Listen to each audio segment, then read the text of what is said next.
de Salomão é um lugar de adoração ao Deus vivo de Israel,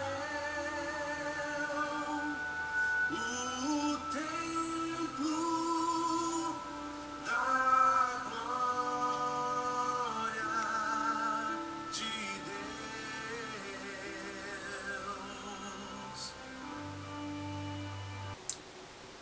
Alors bonjour ou bonsoir à tous, mon nom est Marianne, nous sommes le 31 juillet 2014. Comme vous pouvez le voir par le titre de cette petite série de vidéos, j'ai plusieurs choses à partager avec vous. Alors,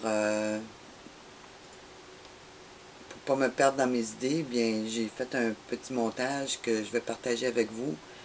Et puis, nous lirons aussi quelques versets de la parole de Dieu qui ont rapport à ces temps de la fin, à cette apostasie qui prend place, à ce que Dieu attend de nous. Mais on va commencer par une introduction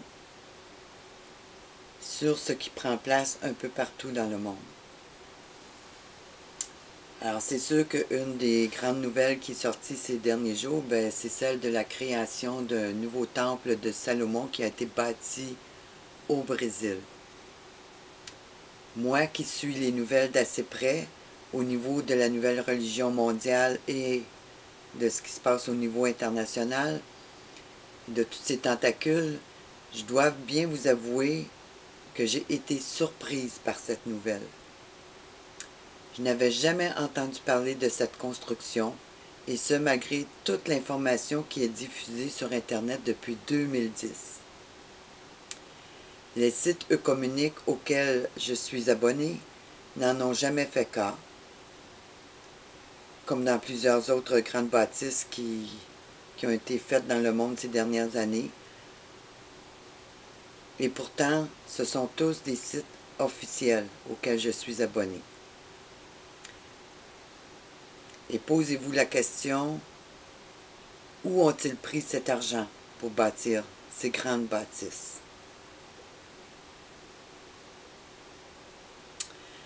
Mais bon, maintenant que cet événement important est là, il est important pour moi de regarder de plus près et de vous informer de mes recherches, qui n'ont certes pas été vaines.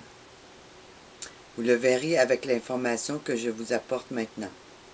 Prenez donc le temps de regarder la série au complet afin de bien comprendre ce qui se met en place et de partager avec vos contacts et vos amis ces informations importantes. Une petite introduction s'impose donc due à la vitesse des événements et de la grande apostasie qui prend place devant nos yeux. Nous entrons à grande vitesse dans ce nouvel âge de ténèbres, et je peux vous dire que la chrétienté et la maison d'Israël sont maintenant sous attaque constante dans de plus en plus de pays. Puis quand je parle de la chrétienté, c'est autant le peuple fidèle à Dieu que cette chrétienté œcuménique sous la bannière de Rome.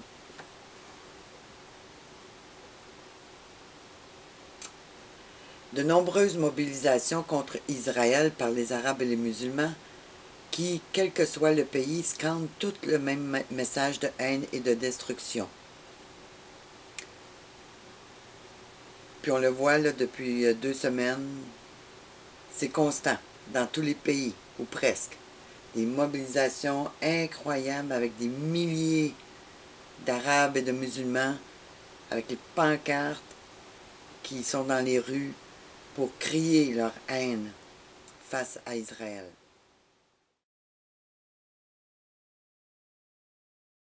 Et revendiquer un territoire qui ne leur a jamais appartenu. Mais à cause de tout ce mensonge véhiculé par la communauté internationale, par les leaders religieux, par les gouvernements et par de nombreuses autres associations associées à cette Babylone la Grande, eh bien, les musulmans ont été mind contrôlés à croire à ce grand mensonge. Et aujourd'hui, bien, ils se lèvent sans voir ce qui se passe vraiment derrière le rideau. Mais ils sont des milliers à revendiquer le territoire de Jérusalem comme leur appartenant. Et leur désir le plus sincère, c'est de détruire le peuple d'Israël et de s'emparer de tout le territoire d'Israël. Mais ça, il y a un agenda du Vatican derrière tout cela, dont ils sont tenus dans l'ignorance. Alors ils scandent tous le même message de haine et de destruction.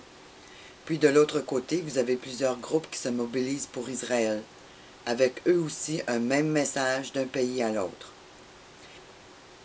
Les deux côtés sont malheureusement contrôlés par la même caste luciférienne babylonienne pour amener cette transition dramatique en Terre Sainte et dans le monde entier via le grand calife qui a été officiellement déclaré le 30 juin 2014 par le groupe EIL. E-I-I-L,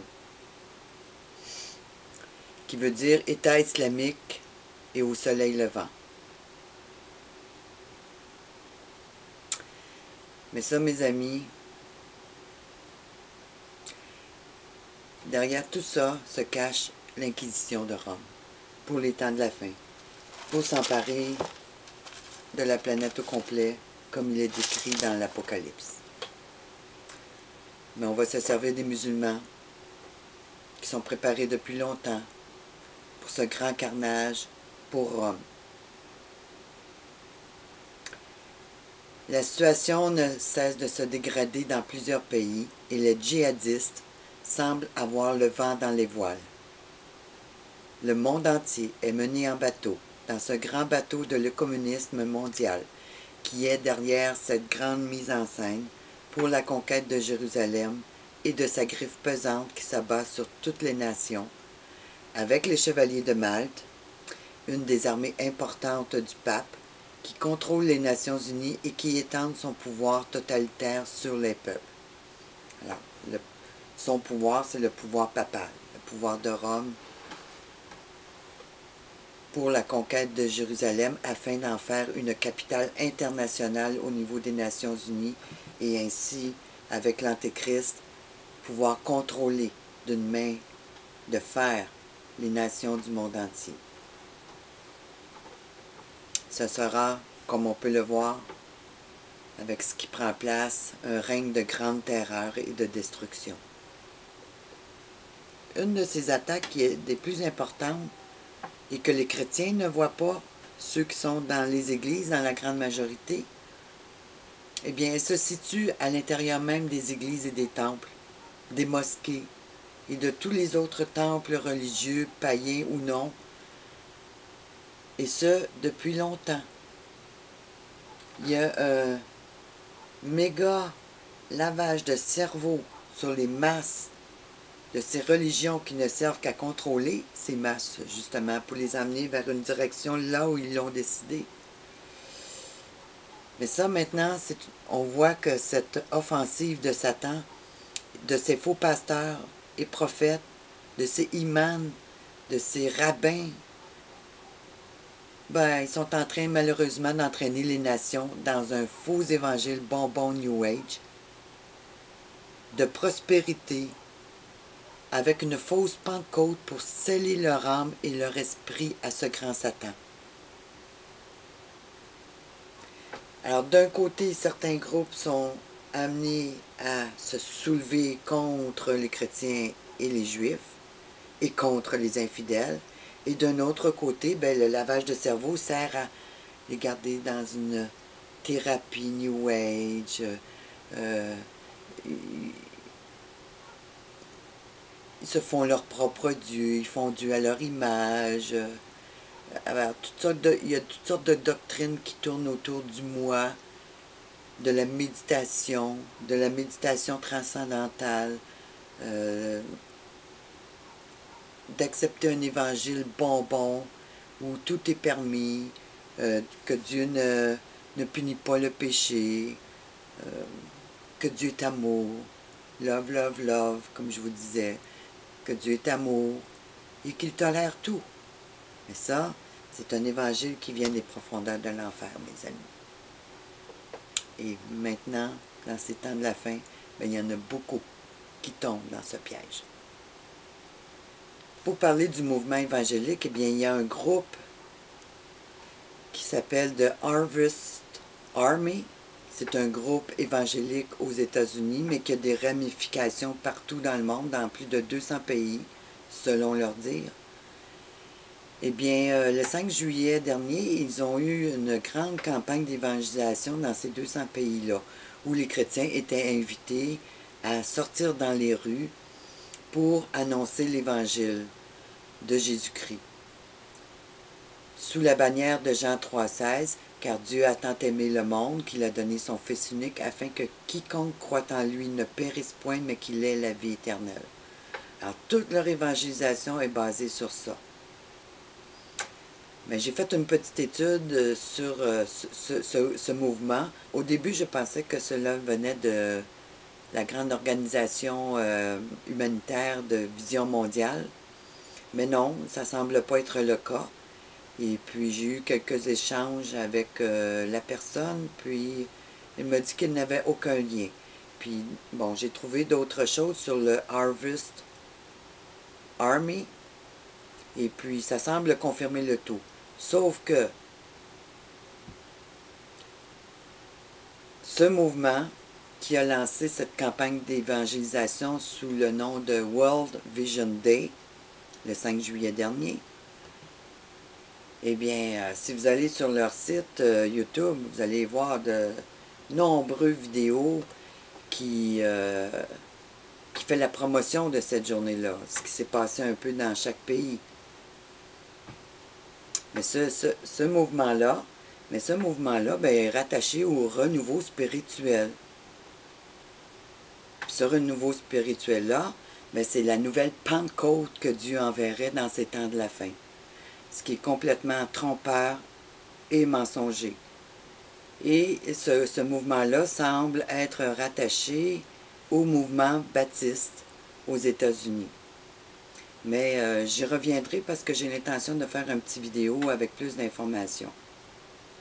Mais juste pour vous dire que il y a une convention qui s'organise pour tous les pasteurs, qui doit avoir lieu au mois d'août,